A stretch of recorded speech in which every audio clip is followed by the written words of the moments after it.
Five Nights at Freddy's, FAZBEAR Frights Number 1, Into the Pit, by Scott Cawthon and Elley Cooper. The dead possum's still there. Oswald was looking out the passenger window at the gray, furry corpse on the side of the road. Somehow it looked even deader than it had yesterday. Last night's rain hadn't helped. "Nothing looks deader than a dead possum," Oswald's dad said. Except this town, Oswald mumbled, looking at the boarded-up storefronts and the display windows, which were displaying nothing but dust. "What's that?" Dad said.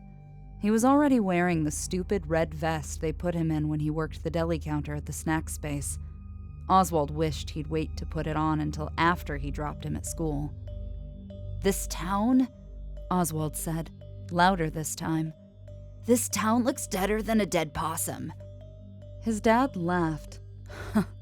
"Well, I don't guess I can argue with that." 3 years ago, when Oswald was 7, there had actually been stuff to do here. A movie theater, a game and card store, and an ice cream shop with amazing waffle cones. But then the mill had closed. The mill had basically been the reason the town existed. Oswald's dad had lost his job, and so had hundreds of other kids' moms and dads. Lots of families had moved away, including Oswald's best friend Ben and his family. Oswald's family had stayed because his mom's job at the hospital was steady, and they didn't want to move too far away from Grandma. So, Dad wound up with a part-time job at the snack space, which paid $5 an hour less than he'd made at the mill, and Oswald watched the town die. One business after another shut down, like the organs in a dying body, because nobody had the money for movies or games or amazing waffle cones anymore. "Are you excited it's the last day of school?" Dad asked. It was one of those questions adults always asked, like, "How was your day?" and "Did you brush your teeth?" Oswald shrugged. "I guess, but there's nothing to do with Ben gone. School's boring, but home's boring too." "When I was 10, I wasn't home in the summer until I got called in for supper," Dad said. "I rode my bike and played baseball and got into all kinds of trouble." "Are you saying I should get into trouble?" Oswald said. "No, I'm saying you should have fun." Dad pulled into the drop-off line in front of Westbrook Elementary. Have fun. He made it sound so easy.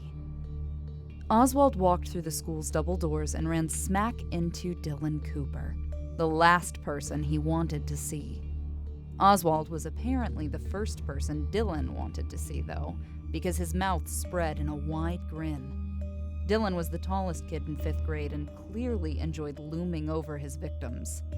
"Well, if it isn't Oswald the Ocelot," he said, his grin spreading impossibly wider. "That one never gets old, does it?" Oswald walked past Dylan and was relieved when his tormentor chose not to follow him. When Oswald and his 5th grade classmates were preschoolers, there was a cartoon on one of the little kid channels about a big pink ocelot named Oswald. As a result, Dylan and his friends had started calling him Oswald the Ocelot on the first day of kindergarten and had never stopped.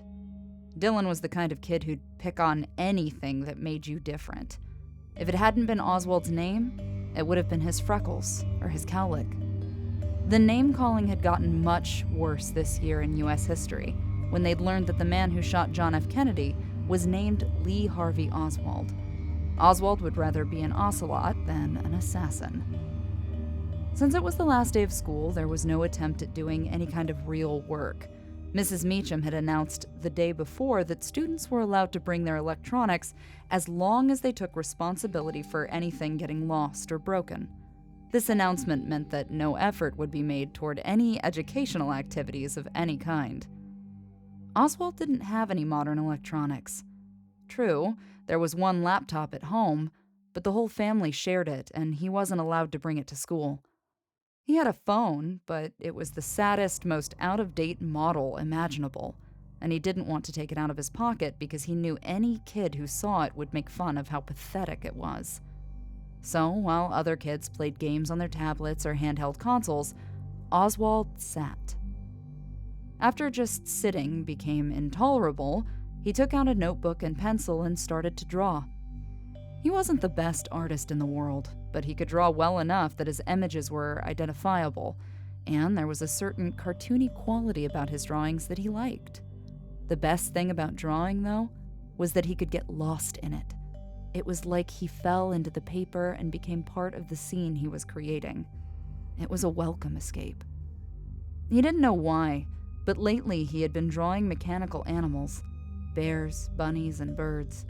He imagined them being human-sized and moving with the jerkiness of robots in an old science fiction movie. They were furry on the outside, but the fur covered a hard metal skeleton filled with gears and circuits. Sometimes he drew the animals' exposed metal skeletons or sketched them with the fur peeled back to show some of the mechanical workings underneath. It was a creepy effect, like seeing a person's skull peeking out from beneath the skin. Oswald was so immersed in his drawing that he was startled when Mrs. Meacham turned off the lights to show a movie. Movies always seemed like a teacher's final act of desperation on the day before break, a way to keep the kids quiet and relatively still for an hour and a half before setting them loose for the summer. The movie Mrs. Meacham chose was, in Oswald's opinion, too babyish for a room full of fifth graders. It was about a farm with talking animals, and he had watched it before. But he watched it again because, really, what else did he have to do? At recess, kids stood around tossing a ball back and forth and talking about what they were going to do over the summer. I'm going to football camp. I'm going to basketball camp. I'm going to hang out at my neighborhood pool. I'm going to stay with my grandparents in Florida. Oswald sat on a bench and listened. For him, there would be no camps and no pool memberships and no trips because there was no money. And so he'd draw pictures, playing his old video games that he'd already beaten 1,000 times, and maybe go to the library. If Ben were still here, it would be different. Even if they were just doing the same old stuff, they'd be doing it together. And Ben could always make Oswald laugh, riffing on a video game character or doing a perfect impersonation of one of their teachers. He and Ben had fun no matter what they did. But now a summer without Ben yawned before him, wide and empty. Most days Oswald's mom worked from 12 p.m. until 12 a.m., so his dad had to make dinner. Usually they got by on frozen meals like lasagna or chicken pot pie, or on cold cuts and potato salad from the snack space deli that was still good enough to eat but not good enough to sell. When Dad did cook, it was usually things that required just boiling water. While Dad got their dinner ready, Oswald's job was to feed Jinx, their very spoiled black cat. Oswald often thought that he had used about the same amount of cooking skills in opening Jinx's can of stinky cat food as his dad used in his dinner preparations. Tonight, Oswald and Dad were sitting down to the plates of blue box mac and cheese and some canned corn his dad had zapped in the microwave. It was a very yellow meal. "You know, I was thinking," Dad said, squirting ketchup onto his macaroni and cheese. Why did he do that? Oswald wondered. "I know you're old enough to stay home by yourself some, but I don't like the idea of you staying by yourself the whole day while your mom and I are at work. I was thinking you could ride into town with me in the mornings, and I could drop you off at the library. You know, you could read, surf the net." Oswald couldn't let that one slide. How out of date could his dad be? Nobody says surf the net anymore, Dad. "They do now, because I just said it." Dad forked up some macaroni. "Anyway, I thought you could hang out in the library in the mornings. You know, when you get hungry, you could head over to Jeff's Pizza for a slice and a soda, and I could pick you up there once my shift's over at 3. Oswald considered for a moment. Jeff's Pizza was kind of weird. It wasn't dirty exactly, but it was run down. The vinyl on the booth seats had been repaired with duct tape, and the plastic lettering had fallen off the menu board above the counter, so the listed toppings included pepperoni and hamburger. It was clear that Jeff's Pizza used to be something bigger and better than it now was. There were tons of unused floor space, and lots of unused electrical outlets along the base of the walls. Also, on the far wall was a small stage. Even though there were no performances there, not even so much as a karaoke night. It was a strange place. Sad, and not what it had once been, like the rest of the town. That being said, the pizza was decent, and, more important, it was the only pizza in town if you didn't count the kind from the frozen food department at the snack space. The few good restaurants in town, including Gino's Pizza and Marco's Pizza, which, unlike Jeff's, had real pizza maker names, had closed their doors not long after the mill had. So, you'll give me the money for pizza? Oswald asked. Since Dad's job loss, Oswald's allowance had dwindled to practically nothing. Dad smiled. A kind of sad smile, it seemed to Oswald. Son, we're bad off, but we're not so bad off I can't spot you $3.50 for a slice of pizza and a soda. Okay, Oswald said. It was hard to say no to a warm, gooey cheese slice. Since it wasn't a school night and wouldn't be again for quite some time, Oswald stayed up after Dad went to bed and watched an old Japanese monster movie, with Jinx curled up purring on his lap. Oswald had seen a lot of B-grade Japanese horror films, but this one, Zindrelix vs. Mecha Zindrelix, was new to him. As always, Zindrelix just looked like a giant dragon thing, but Mecha Zindrelix reminded him of the mechanical animals he drew when he stripped them of their fur. He laughed at the movie's special effects. The train Zindrelix destroyed was clearly a toy, and at how the actor's lip movements didn't seem to match the dubbed-in English. Somehow, though, he always found himself rooting for Zindrelix. Even though he was just a guy in a rubber suit, somehow he managed to have a lot of personality. In bed, he tried to count his blessings. He didn't have Ben, but he had monster movies and the library and lunchtime pizza slices. It was better than nothing, but it still wasn't going to be enough to keep him going all summer. Please, he wished, his eyes closed tight. Please let something interesting happen. Oswald woke to the smell of coffee and bacon. The coffee he could do without, but the bacon smelled amazing. Breakfast meant time with his mom, often the only time he got with her until the weekend. After one necessary stop, he hurried down the hall to the kitchen. Well, look at that! My rising 6th grader has risen. Mom was standing over the stove in her fuzzy pink bathrobe, her blonde hair pulled back in a ponytail, flipping. Oh, yum. Were those pancakes? Hi, Mom. She opened her arms. I demand a morning hug. Oswald sighed like it annoyed him, but he went over and hugged her. It was funny. With Dad, he always said he was too old for hugs, but he never turned down his mom's open arms.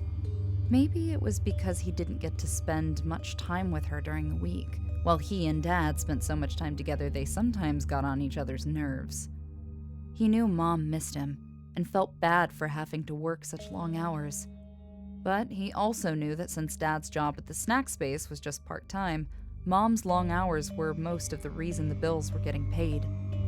Mom always said that adult life was a fight between time and money. The more money you earned to spend on bills and necessities, the less time you got to spend with your family. It was a difficult balance. Oswald sat down at the kitchen table and thanked his mom when she poured his orange juice. First day of summer break, huh?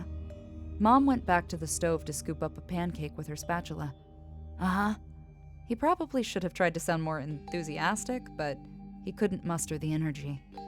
She slid the pancake onto his plate and then served him 2 strips of bacon. Not the same without Ben, huh? He shook his head. He wasn't going to cry. Mom ruffled his hair. I know, it's a bummer, but hey, maybe a new friend will move to town. Oswald looked at her hopeful face. Why would anybody move here? Okay, I see your point, Mom said, piling on another pancake. But you never know, or maybe somebody really cool already lives here. Somebody you don't even know yet. Maybe, but I doubt it, Oswald said. These pancakes are great, though. Mom smiled and ruffled his hair again. Well, I've got that going for me anyway. Do you want more bacon? If you do, you better grab it before your dad gets in here and vacuums it all up. Sure. It was Oswald's personal policy never to refuse more bacon. The library was actually kind of fun.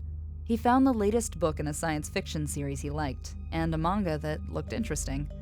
As always, he had to wait forever to use the computers because they were all taken by people who looked like they had no place else to be. Men with scraggly beards wearing layers of ratty clothing. 2 thin women with sad eyes and bad teeth. He waited his turn politely, knowing that some of these people used the library for shelter during the day, then spent the nights on the streets. Jeff's pizza was as weird as he remembered.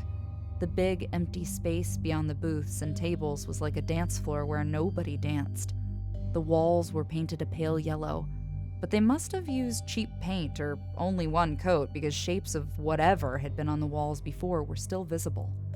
It was probably some kind of mural with people or animals, but now it was just shadows behind a thin veil of yellow paint. Oswald sometimes tried to figure out what the shapes were, but they were too blobby to make out. Then there was the stage that never got used, standing empty but seemingly waiting for something. Though a feature even weirder than the stage lay in the back right corner. It was a large, rectangular pen, surrounded by yellow netting, but it had been roped off with a sign that said, "Do not use." The pen itself was filled with red, blue, and green plastic balls that had probably been brightly colored once, but were now faded and fuzzy with dust. Oswald knew that ball pits had been popular features in kiddie playlands, but had largely disappeared because of concerns about hygiene. After all, who was going to disinfect all those balls? Oswald had no doubt that if ball pits had still been popular when he was little, his mom wouldn't have let him play in one. As a licensed practical nurse, she was always happy to point out places she found to be too germy to play in. And when Oswald would complain that she never let him have any fun, she'd say, "You know what's not fun? Pink eye." Except for the empty stage and the ball pit, the strangest feature in Jeff's pizza was Jeff himself. He seemed to be the only person who worked there, so he both took orders at the counter and made the pizzas. But the place was never crowded enough that this was a problem. Today, like all other days, Jeff looked as if he hadn't slept in a week. His dark hair was sticking up in weird places, and he had an alarming bag under his bloodshot eyes. His apron was stained with both recent and ancient tomato sauce. "What can I get you?" he asked Oswald, sounding bored. A cheese slice and an orange soda, please, Oswald said. Jeff stared off into the distance as though he had to think about whether the request was a reasonable one or not. Finally, he said, "Okay, $3.50. One thing you could say about Jeff's pizza slices, they were huge.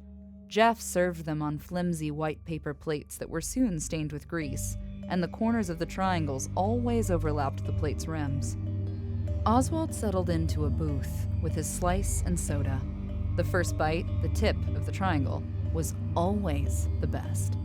Somehow the proportions of all the flavors in that bite were perfect. He savored the warm, melty cheese, the tangy sauce, and the pleasantly greasy crust. As he ate, he looked around at the few other customers. A pair of mechanics from the oil change place had folded up their pepperoni slices and were eating them like sandwiches.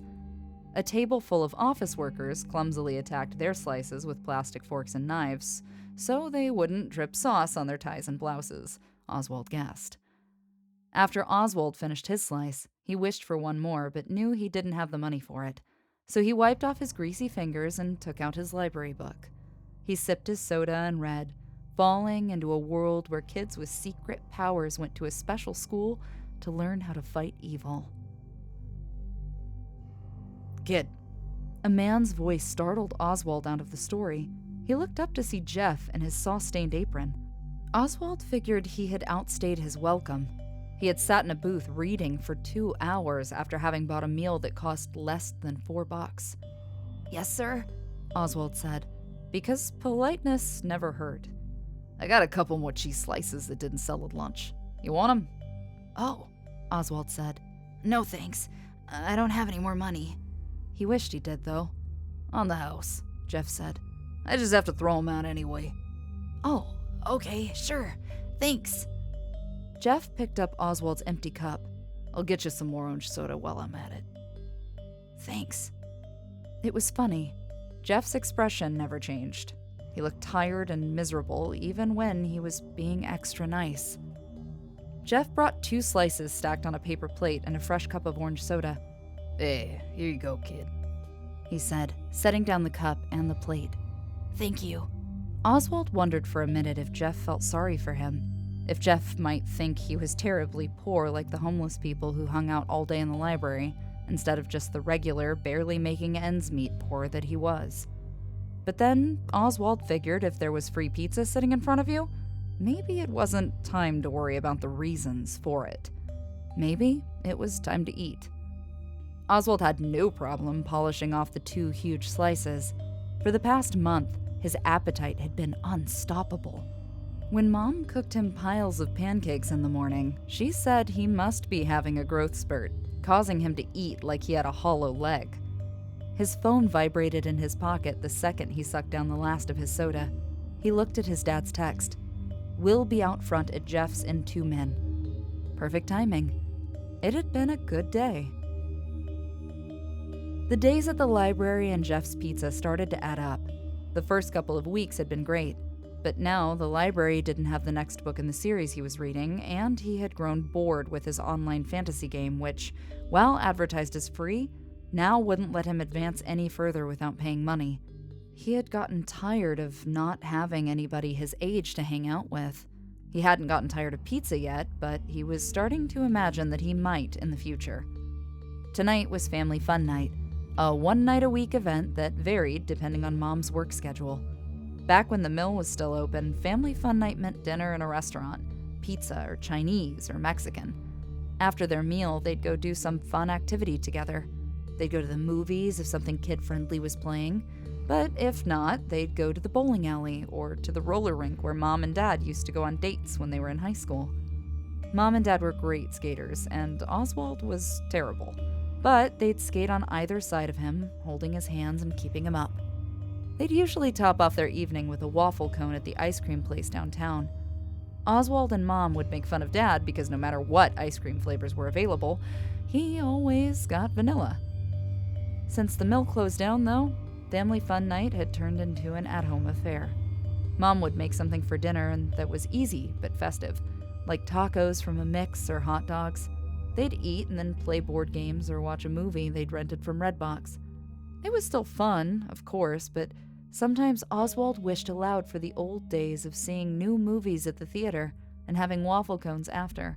And Dad had to remind him that the important thing was that they all got to spend time together. Sometimes when the weather was nice, they would have a family fun night. They'd pack a picnic of cold cuts and salads courtesy of the snack space and head over to the state park. They'd eat their dinner at a wooden table and watch the squirrels and birds and raccoons. Afterward, they'd go for a walk on one of the hiking trails.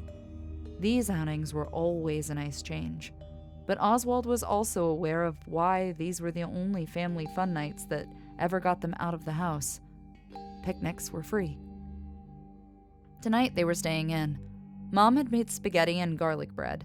They had played a game of Clue, which Mom won as she usually did, and now they were piled up on the couch together in their pajamas with a huge bowl of popcorn between them, watching a remake of an old science fiction movie.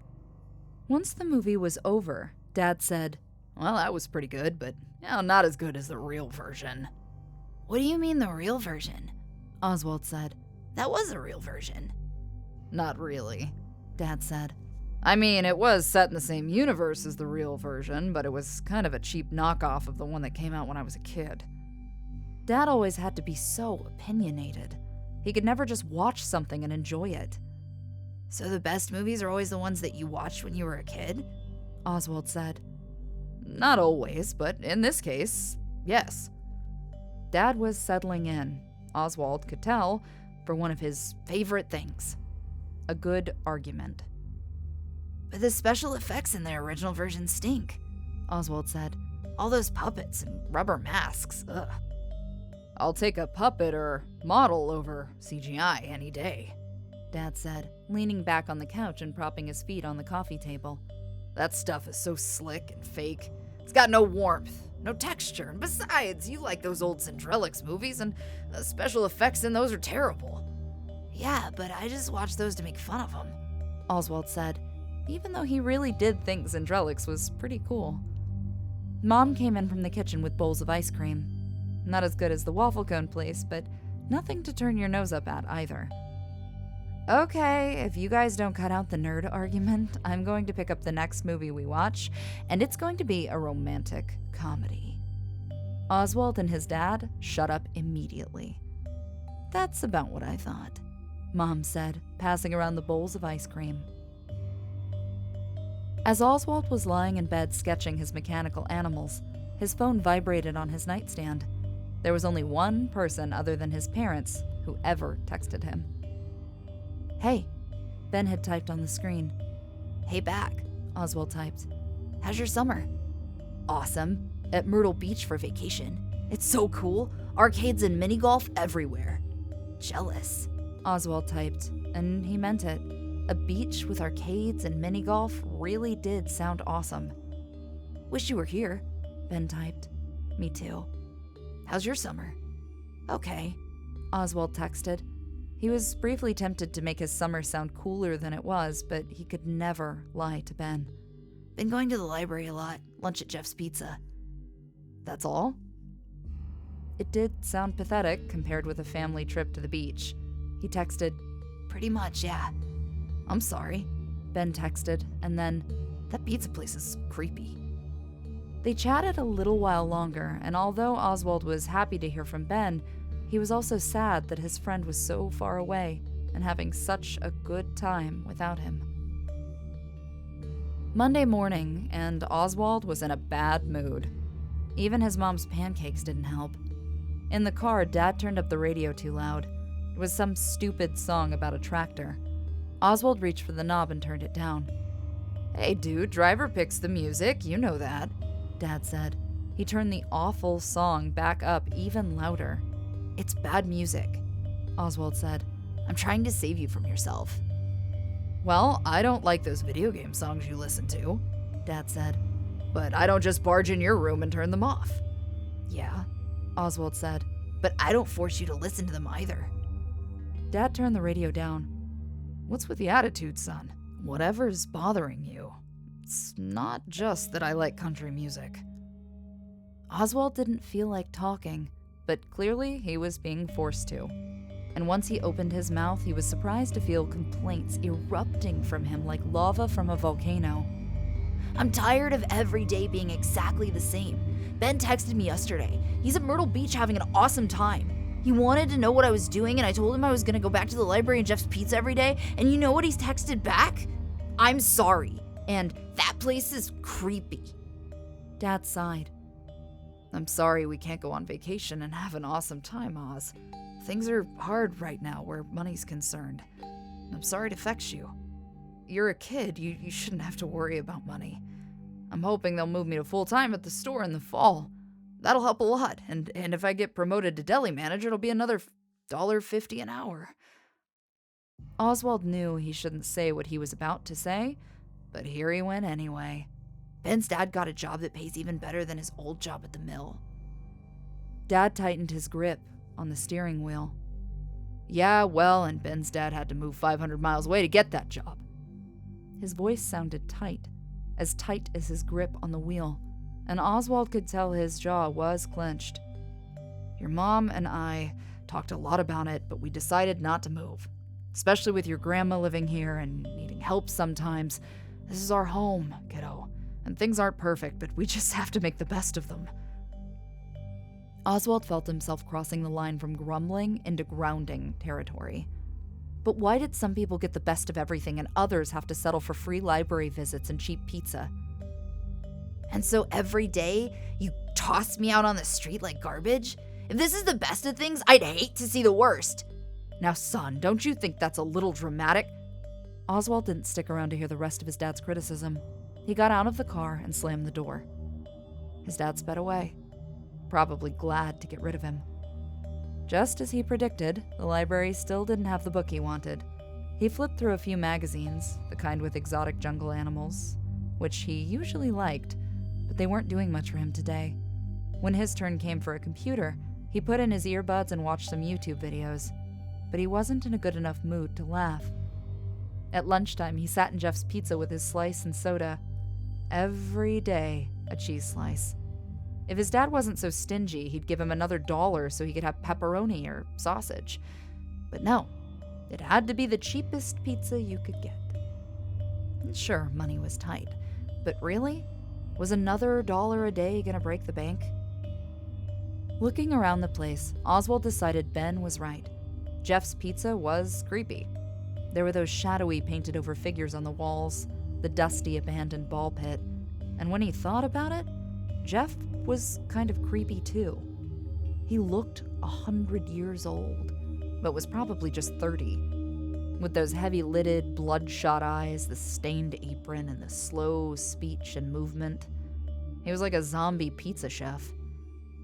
Oswald thought about his argument with Dad that morning. Soon, Dad would be texting him, expecting him to come outside to the car. Well, today was going to be different. Today, Dad would have to come and find him. There was one perfect place to hide. Oswald was going into the pit. The pit was pretty gross, really. Obviously untouched for years.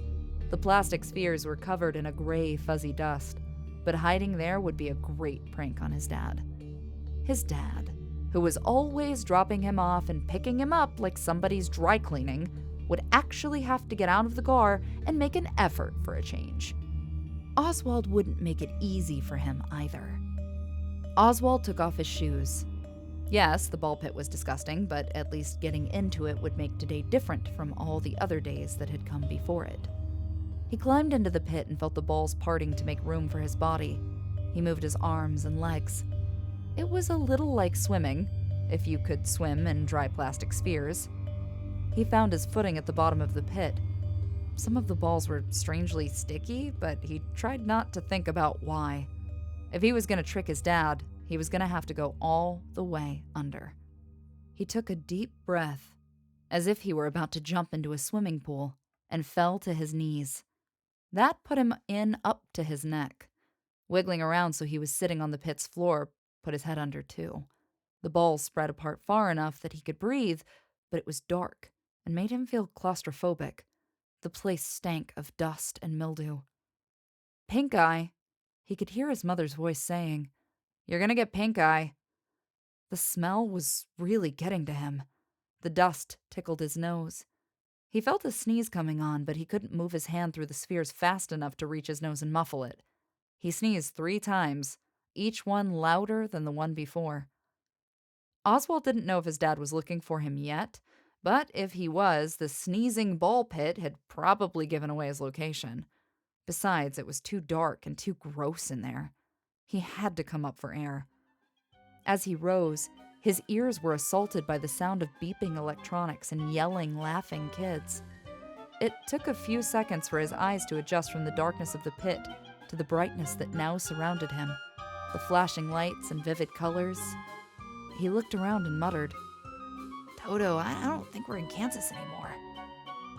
The walls were lined with shiny arcade cabinets housing games he'd heard his dad talk about from his own childhood. Miss Pac-Man, Donkey Kong, Frogger, Hubert, Galaga. A neon-lighted claw machine displayed plush, blue elf-like creatures and orange cartoon cats. He looked down at the pit and realized he was surrounded by little kids wallowing in the strangely clean and now brightly colored plastic orbs. He stood over the preschoolers like a giant. He stepped out of the pit to find his shoes, but they were gone. Standing on the colorful carpet in his sock feet, he looked around. There were a lot of kids his age and younger, but there was something different about them. Everyone's hair was styled and fluffy, and the boys wore polo shirts in colors lots of guys would be caught dead in, like pink or aqua. The girls' hair was almost unbelievably big, with bangs that stood out from their foreheads like claws. They wore pastel-colored tops that matched their pastel-colored shoes. The colors, the lights, the sounds. It was sensory overload. And what was that music? Oswald looked around to see where it was coming from.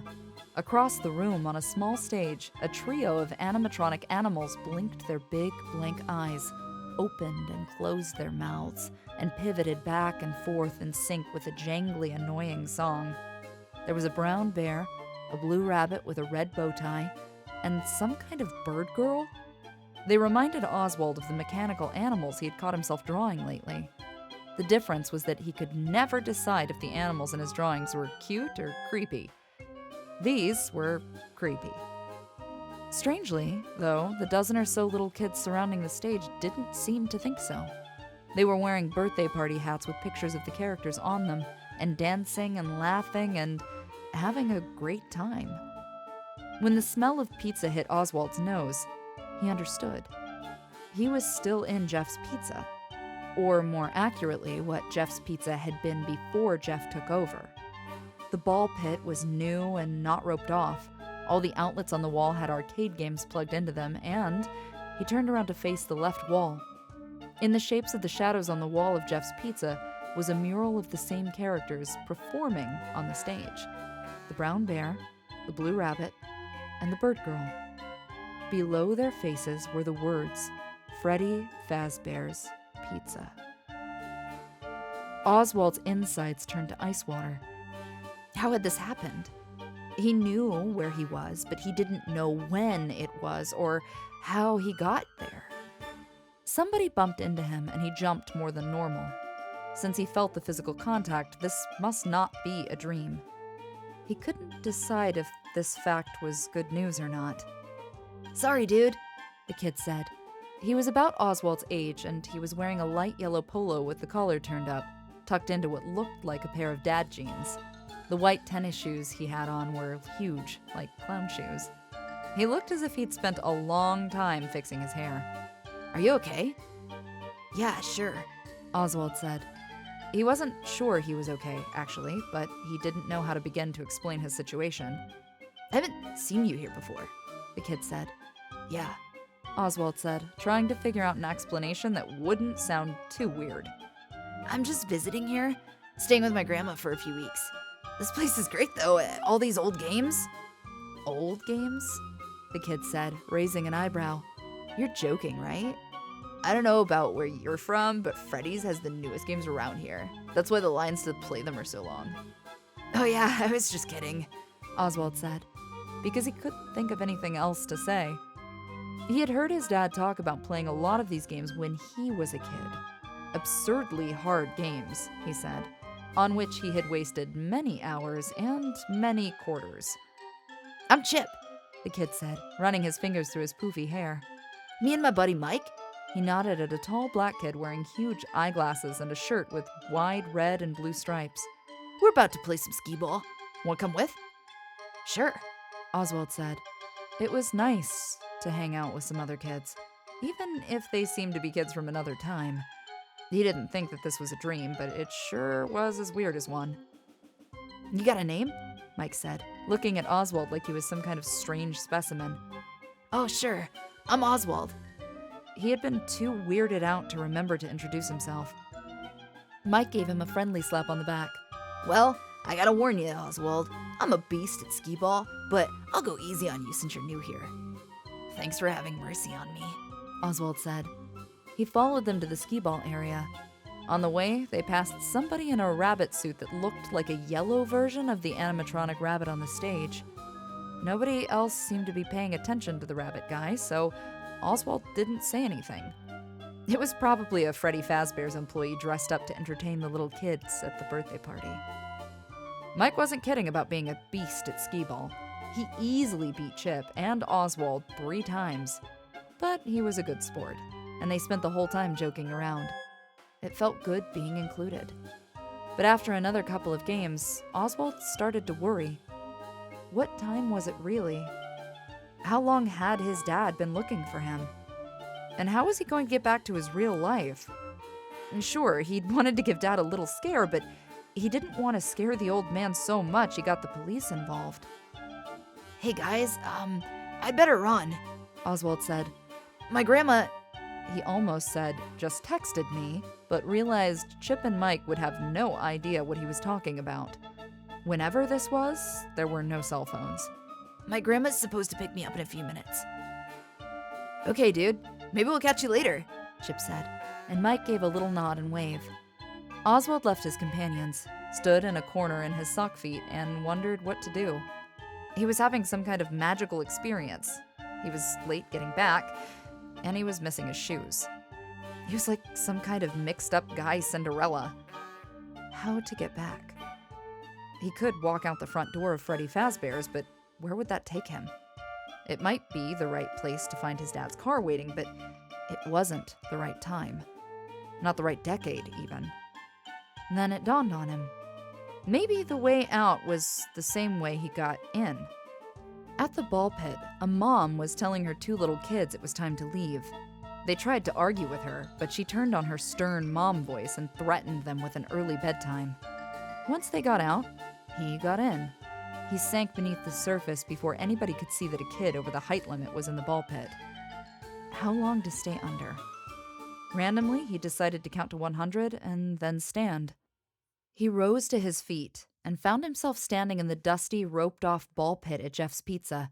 He climbed out and found his shoes right where he'd left them. His phone vibrated in his pocket. He took it out and read, "Will be there in 2 men." Had no time passed at all?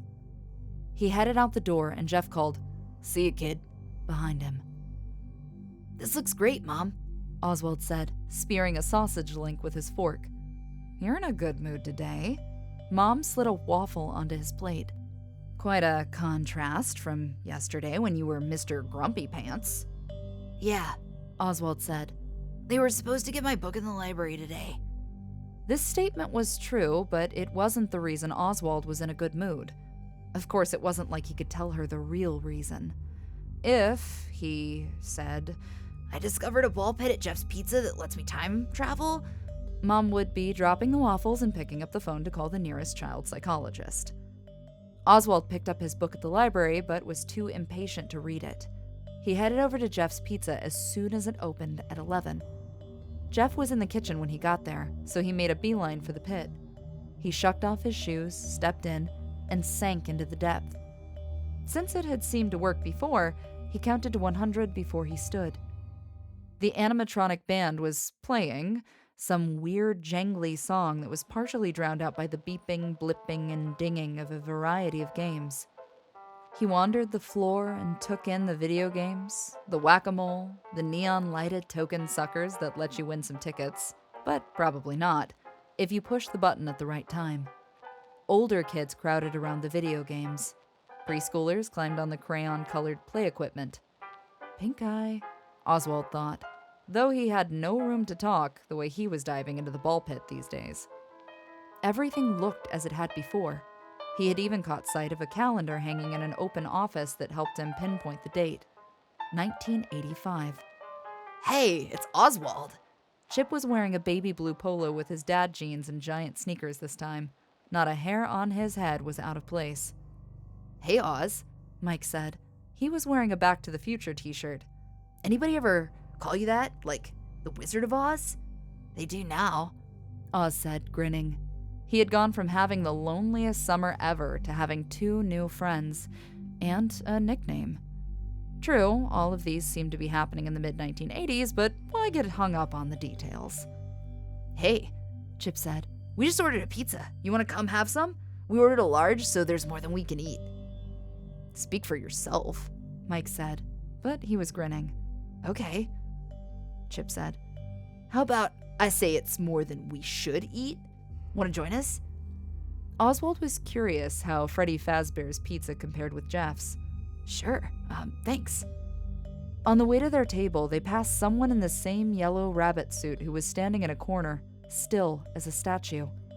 Chip and Mike either didn't see him or ignored him, so Oswald tried to ignore him as well. Why hide in the corner like that, though? If he worked for the restaurant, surely he wasn't supposed to act all creepy. At the table, a young woman with big blonde hair and blue eyeshadow served them a large pizza and a pitcher of soda.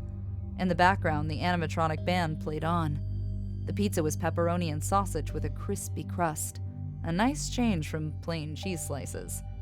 "You know," Mike said between bites, "when I was little, I loved Freddy FAZBEAR's band. I even had a stuffed Freddy I used to sleep with. Now I look up at the stage and those things give me the creeps." It's weird, huh? How stuff you like as a little kid gets creepy when you're older? Chip helped himself to another slice. Like clowns. Yeah, or dolls, Mike said between bites. Sometimes I look at my sister's dolls all lined up on the shelf in her room and it's like they're staring at me. Or like that guy in the yellow rabbit costume, Oswald thought, but he didn't say anything. After they demolished the pizza, they played some skee-ball, Mike mopping the floor with them again, but being really nice about it. Oswald didn't worry about time anymore because apparently time here didn't pass the same way as in his own time zone. After skee-ball, they took turns playing air hockey in pairs. Oswald was surprisingly decent at it and even managed to beat Mike once. When they started to run low on tokens, Oswald thanked them for sharing their wealth and said he hoped to see them again soon. After they said their goodbyes, Oswald waited until no one was looking and disappeared into the pit. Hanging out with Chip and Mike turned into a regular thing. Today they weren't even playing games. They were just sitting at a booth, drinking sodas and talking, trying to ignore the animatronic animals' annoying music as much as they could. You know what movie I liked? Chip said. His polo shirt was peach-colored today. Oswald loved the guy, but really, didn't he own one shirt that wasn't the color of an Easter egg? The Eternal Song. Seriously? Mike said, pushing his huge glasses up on his nose. That movie was so boring. I was like, The Eternal Song is the perfect title for this movie because, like, I don't think it's ever gonna end. They all laughed, and then Chip said, What did you think of it, Oz? I haven't seen that one, Oswald said. He said that a lot when hanging out with Chip and Mike. Oswald always listened to them talk about movies and shows they liked. When they mentioned one he didn't know, he'd look it up online when he got home. He made a list of 80s movies he wanted to watch and checked the TV listings on the DVR to see when any of them might be showing. Oswald participated in Chip and Mike's conversations as much as he could. It was kind of like being a foreign exchange student. He sometimes had to fake his way through by smiling and nodding and being generally agreeable. Man, you need to get out more, Mike said. Maybe you can go to the movies with Chip and me sometime. That'd be cool, Oswald said. Because what else could he say?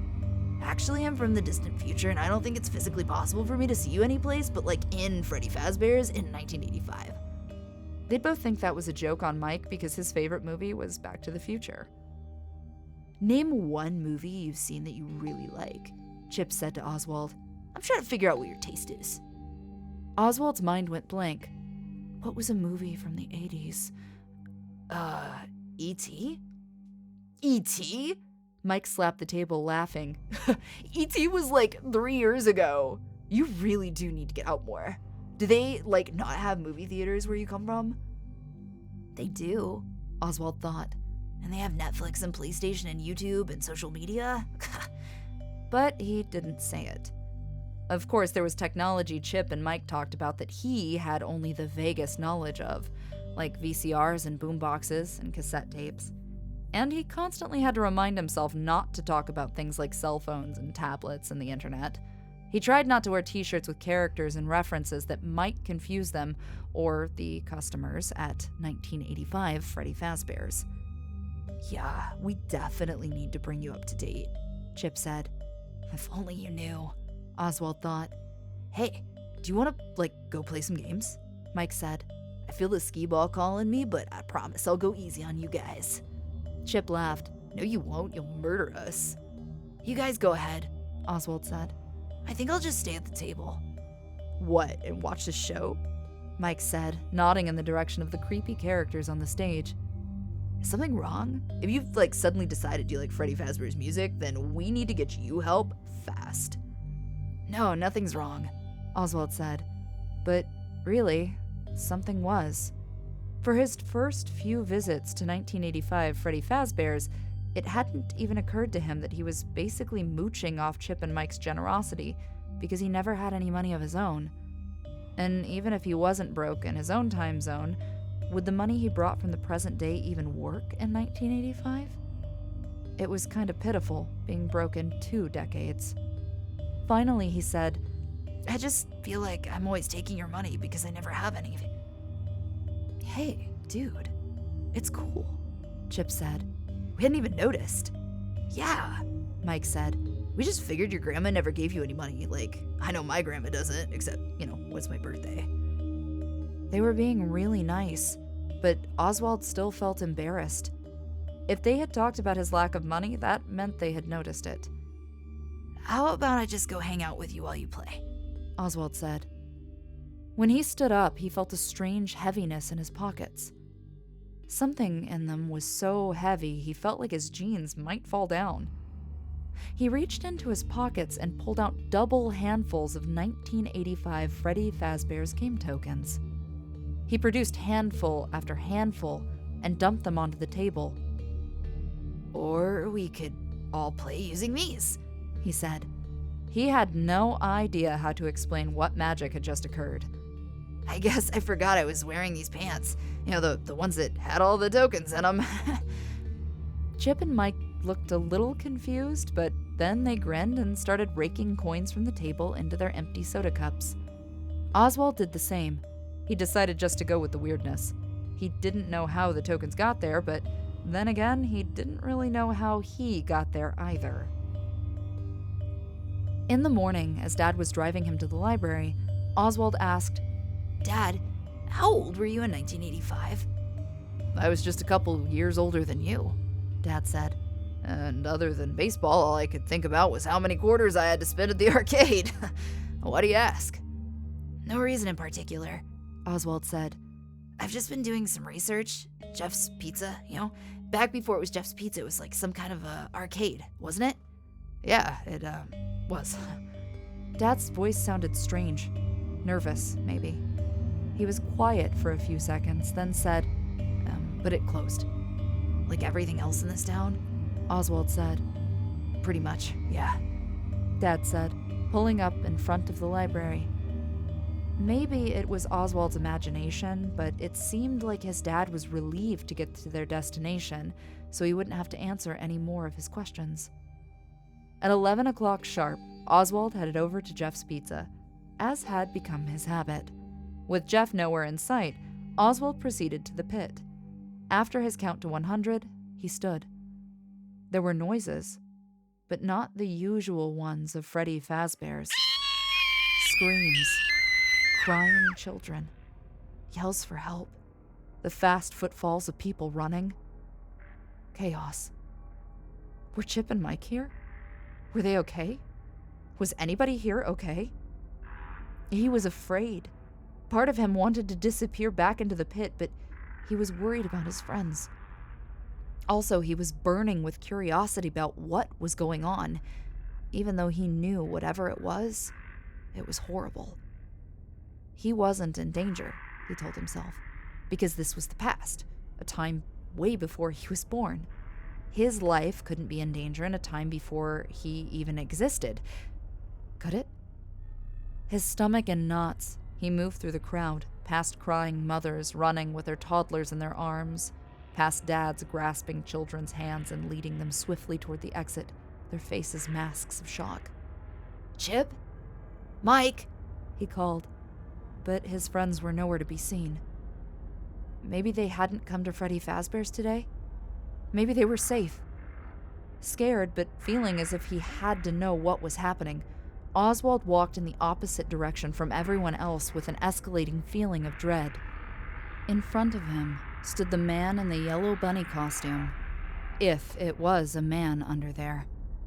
The bunny opened a door that said private and went inside. Oswald followed.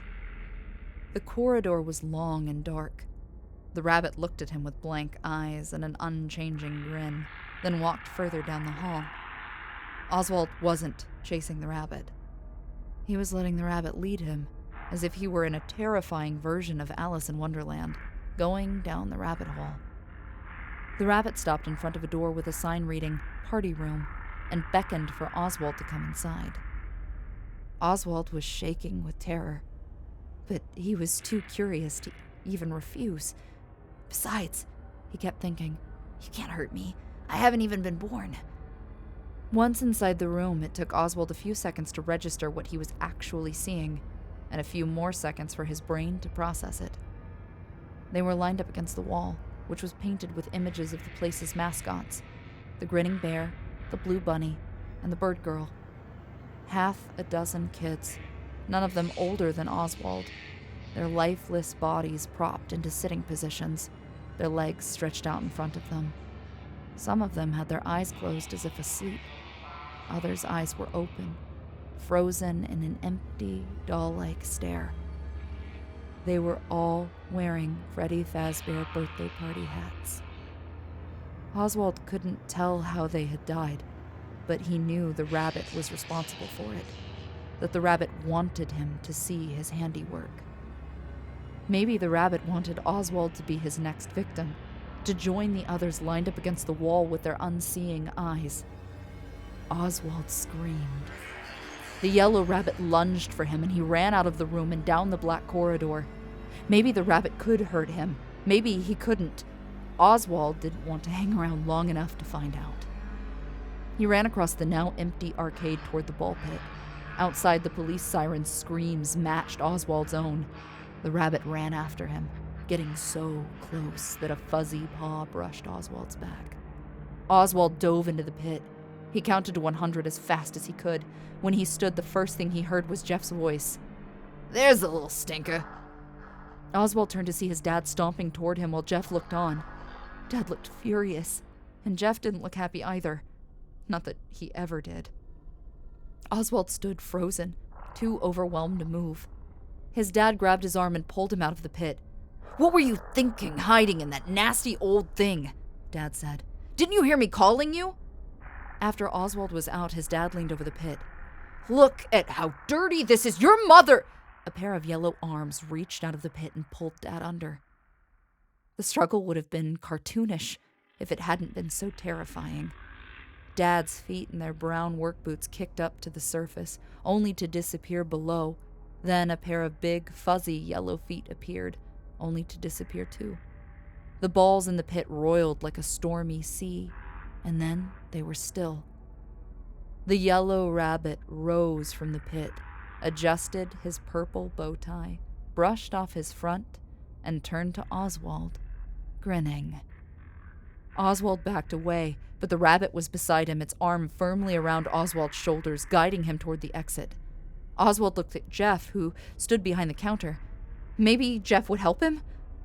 But Jeff wore the same hangdog expression he always wore and just said, "I'll see you later, guys." How could Jeff? How could anyone act like this situation was normal? Once the rabbit got him outside, it opened the passenger door of Dad's car and pushed Oswald in. Oswald watched as the bunny buckled its seatbelt and started the car. He tried to open the door, but the bunny had activated the power lock from the driver's side. The bunny's mouth was frozen in a rictus grin. Its eyes stared blankly. Oswald pushed the unlock button again, even though he knew it wouldn't work. "Wait," Oswald said. "Can you do any of this? Can you even drive a car?"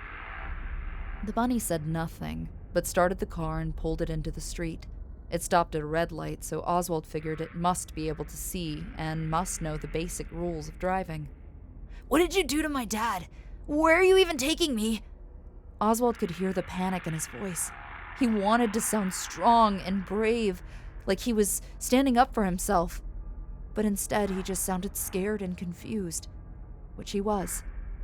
The bunny said nothing. The car made a familiar right turn, then a familiar left into Oswald's neighborhood. "How do you know where I live?" Oswald demanded. Still silent, the bunny turned into the driveway in front of Oswald's ranch-style home. "I'll run for it," Oswald thought. "As soon as this thing unlocks the car door, I'll run to a neighbor's house and call the police once I'm safely inside." The locks clicked, and Oswald jumped out of the car. Somehow, the bunny was standing right in front of him. It grabbed his arm. He tried to break free, but its grip was too strong. The bunny dragged Oswald to the front door, then yanked off the chain around Oswald's neck that held his house key. The rabbit turned the key in the door and shoved Oswald inside. Then it stood in front of the door, blocking the exit. Jinx the cat had wandered into the living room, took one look at the rabbit, arched her back, puffed out her tail, and hissed like a cat on a Halloween decoration.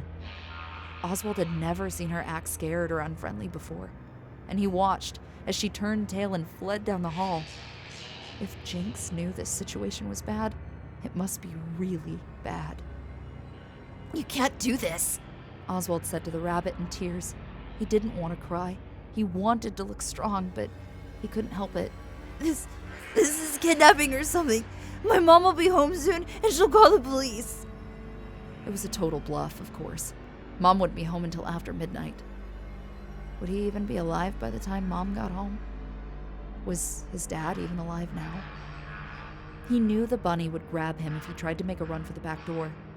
I'm going to my room now, okay? I'm not trying to escape. I'm just going to my room. He backed away, and the bunny let him. As soon as he got inside his room, he slammed the door and locked it. He took some deep breaths and tried to think. There was a window in his room, but it was high and too small to climb through. Under his bed, Jinx let out a low growl. Oswald could hear the bunny outside his door. If he made a phone call, it would hear him, but maybe he could send a text. He took out his phone and with shaking hands texted, Mom, emergency. Something's wrong with Dad. Come home now. Oswald knew even as he texted that she wouldn't be coming home now, because she was always dealing with medical emergencies at work. Sometimes it took her a long time to check her phone. It was Dad who Oswald was supposed to contact in the event of an emergency. But obviously that wasn't going to work now. A miserable hour passed until Oswald's phone vibrated. Afraid the rabbit might still be listening outside his locked door, he picked up without saying hello. Oswald, what's going on? Mom sounded terrified. Do I need to call 911? I can't talk now, Oswald whispered. I'm on my way home now, okay? She hung up. 15 minutes seemed to pass more slowly than Oswald thought was possible. Then there was a knock on Oswald's door. Oswald jumped, his heart in his throat. Who is it? It's me? Mom said, sounding exasperated. Open the door! He opened the door just a crack to make sure it really was her.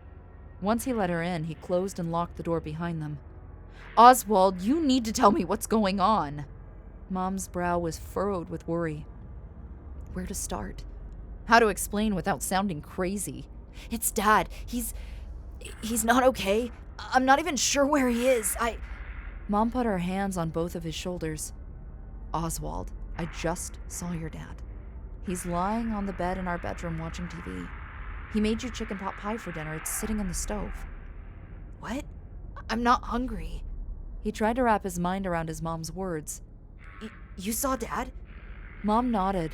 She was looking at him like he was one of her patients instead of her kid, like she was trying to figure out what was wrong with him. And he's okay? She nodded again.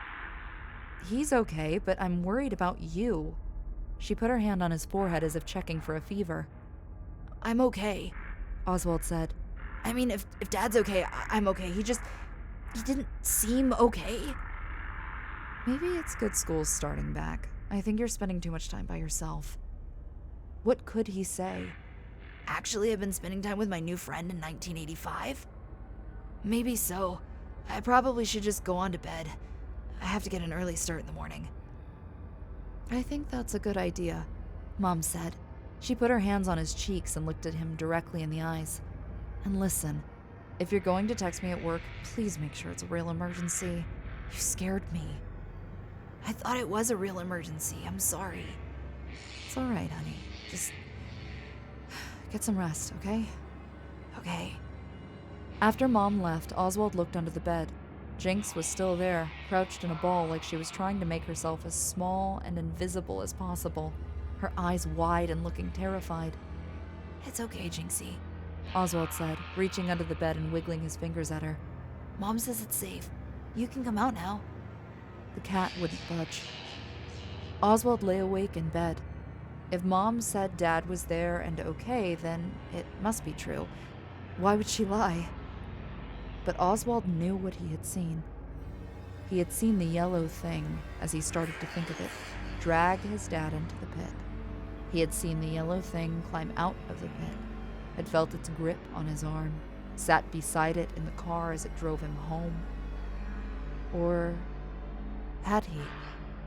If Mom said Dad was home and okay, he must be. Oswald trusted his mom. But if Dad was okay, it meant Oswald hadn't seen what he thought he saw.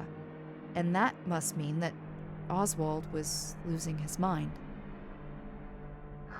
After only a few hours of fitful sleep, Oswald woke to the aroma of frying ham and baking biscuits. His stomach rumbled, reminding him he had missed dinner last night. Everything felt normal. Maybe he should just treat yesterday like a bad dream and try to move forward. A new school year, a new beginning. He stopped in the bathroom, then made his way to the kitchen. "Feeling better?" Mom asked. There she was, her hair in a ponytail, wearing her pink fuzzy bathrobe, fixing breakfast just like always. Something about this fact made Oswald feel tremendously relieved. "Yeah," he said. "I'm pretty hungry, actually." "Now that is a problem I can fix," Mom said. She set down a plate with 2 ham biscuits on it and poured him a glass of orange juice. Oswald ate the first ham biscuit in 3 big bites. The yellow thing walked in and sat across from him at the breakfast table. Mom?" Oswald's heart beat like a jackhammer in his chest. The ham biscuit sat heavy in his churning stomach. "What is it, hon?" Her back was turned as she fiddled with the coffee maker. "Where's Dad?" She turned around, the coffee pot in her hand. "Oswald, your dad's sitting right across from you. If this is some kind of elaborate prank, you can cut it out right now because it has officially stopped being funny." She poured a cup of coffee and set it down in front of the yellow thing, which stared straight ahead, its mouth set in an unchanging grin. Oswald knew he wasn't getting anywhere. Either he was insane or his mom was. "Okay, I understand. I'll cut it out. I apologize. May I be excused so I can get ready for school?" "Of course," Mom said, but she was looking at him kind of funny again.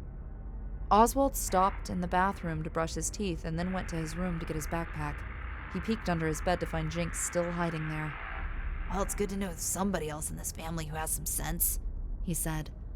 When Oswald came back into the kitchen, the yellow thing was standing by the door, car keys in its paw. "Is, Dad taking me to school?" Oswald asked. He didn't know if he could bear sitting beside it in the car again, hoping it was watching the road as it stared through the windshield with its empty eyes. "Doesn't he always?" Mom said. He could hear the worry in her voice. "Have a good day, okay?" Seeing no choice, Oswald got in the car beside the yellow thing. Once again, it locked all of the doors from the driver's side. It backed out of the driveway and past a jogging neighbor who waved at it just as if it were his dad. "I don't understand," Oswald said on the edge of tears. "Are you real? Is this real? Am I going crazy?" The yellow thing said nothing, just stared at the road ahead. When it pulled up in front of Westbrook Middle School, the crossing guard and the kids at the crosswalk didn't seem to notice that the car was being driven by a giant yellow rabbit. "Hey," Oswald said before he got out of the car. "Don't bother picking me up this afternoon. I'll just catch the bus." The school bus was a big, yellow thing he could handle. Because it was some kind of cosmic law, the first person Oswald saw in the hall was Dylan, his tormentor. Well, if it is Oswald the give it a rest, Dylan," Oswald said, pushing past him. "I've got way bigger problems than you today." It was impossible to concentrate in class. Usually Oswald was a pretty decent student, but how could he focus with his life and possibly his sanity falling apart? Maybe he should talk to someone, the school counselor or the school police officer. But he knew anything that came out of his mouth would sound dangerously crazy. How could he convince a police officer that his dad was missing if everybody who looked at the yellow thing saw Oswald's dad? There was no one to help him. Oswald was going to have to figure out how to solve his problem himself. At recess, he sat on a bench by the playground, grateful that he didn't have to pretend to listen to a teacher and could just think. He couldn't imagine how his life could get any weirder. The yellow thing seemed to think it was his father. This was weird enough, but why did everybody else think it was his father too? "Do you mind if I share your bench?" It was a girl Oswald had never seen before. She had curly black hair and big brown eyes and was holding a thick book. "Sure, help yourself," Oswald said. The girl sat on the opposite end of the bench and opened her book. Oswald went back to his confusing thoughts. Have you gone to this school for a long time? The girl asked him after a few minutes. She didn't look over at Oswald when she talked. She just kept staring at the pages of her book. Oswald wondered if this meant she was shy. Since kindergarten, Oswald said. And then, because he couldn't think of a single other thing to say about himself, he asked, "What are you reading?" "Greek mythology," she said. "Tale of Heroes. Have you read much mythology?" "No, not really," he said, feeling stupid immediately after. He didn't want to give the impression that he was the kind of guy who had never read books. In desperation, he added, I love to read, though." And then he felt even stupider. "Me too," she said. "I probably read this book a dozen times. It's like a comfort book for me. I read it when I need to be brave." The word brave struck a chord in Oswald. Brave was what he needed to be, too. "Why's that?" "Well, the Greek heroes are super brave. They're always doing battle with some kind of big monster, like the Minotaur or the Hydra. It kind of puts things in perspective, you know? No matter how bad my problems are, at least I don't have to do battle with a monster." "Yeah," Oswald said, even though he was trying to figure out how to do battle with the monster. A yellow, long-eared monster in his own home. He couldn't tell this girl about the yellow thing, though. She would think he was crazy and would be leaving their shared bench in a hurry. "So, you said you read that book when you need to be brave?" He was surprised he was having this conversation given the way his mind was racing. For some reason, this girl was easy to talk to.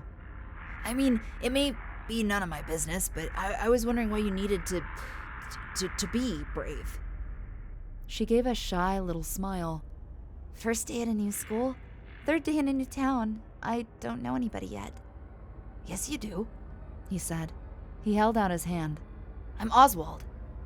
He didn't know why he was offering his hand like he was some kind of businessman, but it felt like the right thing to do. She took his hand and shook it surprisingly firmly. "I'm Gabrielle." Somehow this was the conversation Oswald had needed to have. He took the bus home from school. When he came inside, the yellow thing was vacuuming the living room. He didn't ask it any more questions. It wasn't as if it could give him answers anyway. And besides, if he was going to make his plan work, he was going to have to act like everything was normal. And as anybody who had seen him in the 4th grade class play knew, acting was not one of his talents. Instead, he did what he was supposed to do when life was normal. When his real dad was vacuuming the living room, he got the feather duster out of the cleaning closet and dusted the coffee table, the end tables, and the lamps. He emptied the wastebasket and neatened the throw pillows on the couch. Then he went to the kitchen and took out the garbage and the recycling. Once he was outside, it was tempting to run, but he knew running was not the answer. If everybody saw the yellow thing as his dad, nobody would help him. The yellow thing would always catch him. He went back inside. His chores done, he walked right past the yellow thing. "I'm gonna go chill out a while before dinner," he said, even though the possibility of relaxing in any way was unimaginable. He went to his room, but he didn't close the door. Instead, he took off his shoes, sprawled on the bed, and started drawing in his sketchbook. He didn't want to draw mechanical animals, but they seemed to be all he could draw. He shut his sketchbook and started reading a manga, or at least pretending to. Normal. The plan could only work if he acted like everything was normal. When the rabbit appeared in his doorway, he managed not to gasp. It beckoned for him the same way it had when it had led him into the murder room at Freddy FAZBEAR's, and he followed it into the kitchen. On the table was one of the grocery store pizzas his dad had kept in the freezer, baked to a pleasing golden brown, and 2 glasses of fruit punch that Oswald liked. The pizza had already been sliced, which was a relief because Oswald couldn't imagine what he would have done if he had seen the thing holding a knife. Run screaming out onto the street, probably. Oswald sat down at the table and helped himself to a slice of the pizza. He didn't feel much like eating, but he knew he couldn't act like anything was wrong. He took a bite of pizza and a sip of punch. Aren't you gonna eat anything, Dad? He asked. It was hard calling the thing Dad, but he managed. The yellow thing sat across from him in silence with its unblinking stare and frozen grin, an untouched pizza slice on a plate in front of it beside an untouched glass of punch. Could it even eat? Oswald wondered. Did it need to? What was it, anyway? At first he thought it was a guy in a suit, but now he wasn't so sure. Was it some kind of highly sophisticated animatronic animal? Or a real flesh and blood giant bunny? He didn't know which possibility was the most disturbing. With great effort, he finished his pizza slice and glass of punch, then said, "Thanks for dinner, Dad. I'm gonna get a glass of milk and go do my homework now." The yellow thing just sat there. Oswald went to the refrigerator. He checked to make sure the yellow thing wasn't watching and poured some milk into a bowl. Once he was in his room, he didn't close and lock the door because he wouldn't if he were home with Dad. Normal. Normal so as not to arouse suspicion. He slid the bowl of milk under his bed where Jinx was still hiding. "It's gonna be okay, girl," he whispered. He hoped he was right. He sat on his bed and in a few minutes heard Jinx lapping the milk. He knew from past experiences that even when terrified, she couldn't turn down dairy products. He made a half-hearted attempt at his homework, but he couldn't concentrate. All he could think about was his dad. The yellow thing had dragged his dad into the pit and under the surface. Did this mean his dad was at Freddy FAZBEAR's circa 1985, wandering around an arcade of games he had played as a kid? That was the most likely explanation, unless the yellow thing had killed... No, he couldn't let himself think that. His dad was alive. He had to be. The only way to know was to go back into the pit. But first, he was going to have to get out of the house without the yellow thing noticing. Oswald waited until dark, then waited some more. Finally, he grabbed his shoes and tiptoed out of his room into the hall in his sock feet. The door to his parents' bedroom was open. He sneaked a glance inside as he crept past. The yellow thing was lying on its back in his parents' bed. It appeared to be staring at the ceiling. Or maybe it wasn't staring. Maybe it was asleep? It was hard to tell since its eyes didn't close. Did it even need to sleep? Holding his breath, he passed his parents' room and tiptoed to the kitchen. If the yellow thing caught him, he could always say he was just getting a drink of water. The kitchen was the best escape route. The door there was less squeaky than the front door. He slipped into his shoes and pulled the door open slowly, inch by inch. When it was open just wide enough, he slipped through and shut it softly behind him. Then he ran. He ran through his neighborhood and past neighbors walking their dogs and kids riding bicycles. Some people looked at Oswald strangely, and he couldn't figure out why. People ran in this neighborhood all the time. But then he realized he wasn't running like he was doing it for exercise. He was running like something was chasing him. And it might be. It was a long way to Jeff's Pizza on foot, and Oswald knew he couldn't keep up this pace all the way there. He slowed to a walk after he was out of his neighborhood and chose to walk side streets instead of the more direct route, so he'd be harder to follow. He was afraid Jeff's Pizza might be closed by the time he reached it, but when he arrived, hot and out of breath, the lighted open sign was still on. Inside, Jeff was at the counter, watching a ball game on TV, but otherwise, the place was empty. "You know, we just serve whole pizzas at night, no slices," Jeff said in his usual monotone. As always, he looked exhausted. "Yeah, I just stopped by to get a soda to go," Oswald said, his gaze roaming to the roped-off ball pit. Jeff looked a little puzzled, but finally said, "Okay, let me get a pie out of the oven, and I'll get it for you. Orange, right?" "Right, thanks." As soon as Jeff disappeared into the kitchen, Oswald ran to the back corner and dove into the pit. The familiar musty smell filled his nose as he sank beneath the surface. He sat on the pit's floor. He counted to 100, as he always did. even though he wasn't sure it served any purpose in getting him to make the jump to Freddy Fazbear's in 1985. He shifted on the pit's floor and felt something solid pressing against his lower back. A shoe. It felt like the sole of a shoe. He scooted around and grabbed it. It was a boot. A steel-toed work boot like his dad used to wear to work at the mill, and now wore to his job at the snack space. He moved his hand up a little. An ankle? An ankle in the kind of thick boot sock his dad liked. He crawled farther across the floor of the pit. The face. He had to feel the face. If it was some giant furry head like the yellow things, he might never stop screaming. But he had to find out. His hand found his shoulder.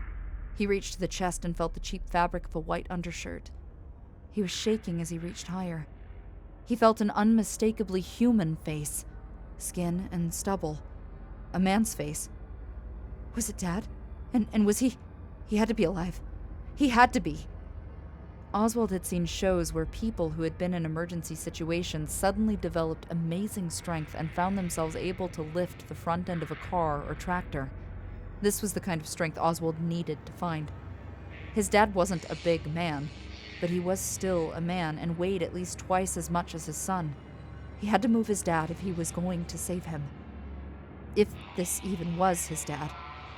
If this wasn't some kind of cruel hoax set up by the yellow thing to trap him. Oswald couldn't let himself think these thoughts. Not if he was going to do what he had to do. He got behind the person, grabbed under his armpits and pulled.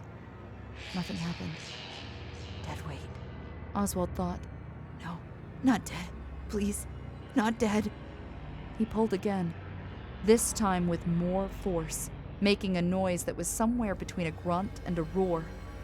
This time the body moved, and Oswald pulled again, standing up and getting the person's head and shoulders above the surface. It was his dad, pale and unconscious, but breathing, definitely breathing. And around them, not Freddy Fazbear's in 1985, but the normal, present-day weirdness of Jeff's pizza. How could Oswald get him out? He could call Mom. As a nurse, she would know what to do. But what if she thought he was going crazy or lying? He felt like the boy who cried wolf, or the boy who cried rabbit.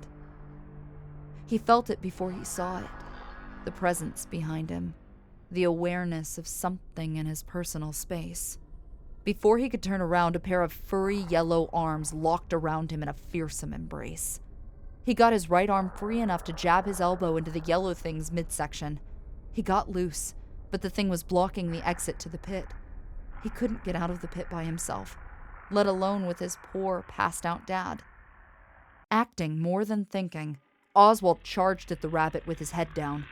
If he could just throw it off balance or knock it under the surface, maybe he could make it end up in 1985 Freddy Fazbear's and buy Oswald and his dad some time to escape. He headbutted the yellow thing and knocked it into the ropes and netting that surrounded the ball pit. It stumbled a little, righted itself, and then, arms outstretched, lunged toward Oswald. It pushed Oswald against the wall of the pit, its eyes dead as always. It unhinged its jaws to reveal double rows of fangs as sharp as scimitars. Mouth open freakishly wide, it lunged for Oswald's throat, but he blocked it with his arm. Pain pierced Oswald's forearm as the yellow thing sank its fangs into his skin. Oswald used his good arm to punch the rabbit hard in the face before the fangs pierced too deeply. Fangs? What kind of crazy rabbit had fangs? The thing's jaws released their grip, but there was no time to survey the damage because the thing was lurching toward Oswald's dad, its jaws wide open like a snake about to swallow its unsuspecting prey. Its fangs were red with Oswald's blood. Oswald elbowed the yellow thing aside and moved between it and his still unconscious father. "You leave my dad alone!" he yelled, then used the netting to bounce off and clamber onto the yellow thing's back. He hit its head with his fists, scratched at its eyes, which didn't feel like a living creature's eyes. The rabbit stumbled back into the netting and ropes, then grabbed Oswald's arm and slung him hard off its shoulders and into the pit. Oswald fell head first under the surface, grateful that the bottom of the pit was soft. His arm was throbbing. His whole body was exhausted, but he had to get up. He had to save his dad. Like those ancient Greek heroes Gabrielle had told him about, he had to be brave and face the monster. Oswald rose unsteadily to his feet. Somehow, when it shook Oswald off, the yellow thing must have gotten tangled in the ropes and netting that lined the ball pit. A rope was looped around its neck, and it grasped the rope with its big paws, trying to get free. Oswald couldn't understand why it was failing to free itself until he saw the yellow thing's feet weren't touching the floor of the pit. The yellow thing was suspended from the rope, which was tied securely to a metal rod at the top of the ball pit. The rabbit had hanged himself. Its mouth was opening and closing like it was gasping for breath, but no sound came out. Its paws clawed desperately at the ropes. Its stare, still terrifying in its blankness, was aimed in Oswald's direction, as if it were asking him for help. Oswald certainly wasn't going to rescue it. After a few more seconds of struggling, the yellow thing was still. Oswald blinked. Hanging from the rope was nothing but a dirty, empty, yellow rabbit costume. His dad's eyes opened. Oswald rushed to his side. I don't understand why I'm here, Dad said. His face was pale and unshaven, his eyes puffy with dark half-moons under them. What happened? Oswald debated what to say. You were attacked and left for dead by a giant evil rabbit who tried to replace you, and I was the only person who could see it wasn't you? Even Mom thought it was you. No. It sounded too crazy. And Oswald didn't relish the idea of spending years in therapy saying, "But the evil rabbit was real!" Jinx was the only other member of the family who knew the truth. And being a cat, she wasn't going to say anything in his defense. Besides, his dad had already suffered enough. Oswald knew it was wrong to lie. He also knew that lying was not a skill he had. When he tried, he always got nervous and sweaty and said a lot. But in this situation, a lie might be the only way forward. He took a deep breath. So, I hid in the ball pit to play a prank on you, which I shouldn't have done. You came to look for me, and I guess you must have hit your head and lost consciousness. Oswald took a deep breath. I'm sorry, Dad. I didn't mean for things to get so out of hand. This part, at least, was the truth. I accept your apology, son, Dad said. He didn't sound mad, just tired. But you're right, you shouldn't have done it. And Jeff really should get rid of this ball pit before he has a lawsuit on his hands. Definitely, Oswald said. He knew he would never set foot in the pit again. He would miss Chip and Mike, but he needed to make some friends in his own time. His mind flashed to the girl on the bench at recess. Gabrielle. She seemed nice. Smart, too. They had had a good talk. Oswald reached for his dad's hand. Let me help you stand up. With Oswald steadying him, Dad rose to his feet and let his son lead him to the exit of the ball pit. He paused to look up at the hanging yellow costume. What is that creepy thing? I have no idea, said Oswald. This, too, was the truth. They climbed out of the pit and walked through Jeff's Pizza. Jeff was wiping the counter, still watching the ball game on the restaurant's TV. Had he not seen or heard anything? Still holding Oswald's hand, when was the last time he and his dad had held hands? Dad lifted his son's arm and looked at it. You're bleeding. Yeah, Oswald said. I must have scraped my arm when I was trying to pull you out of the pit. His dad shook his head. Like I said, that thing is a public safety issue.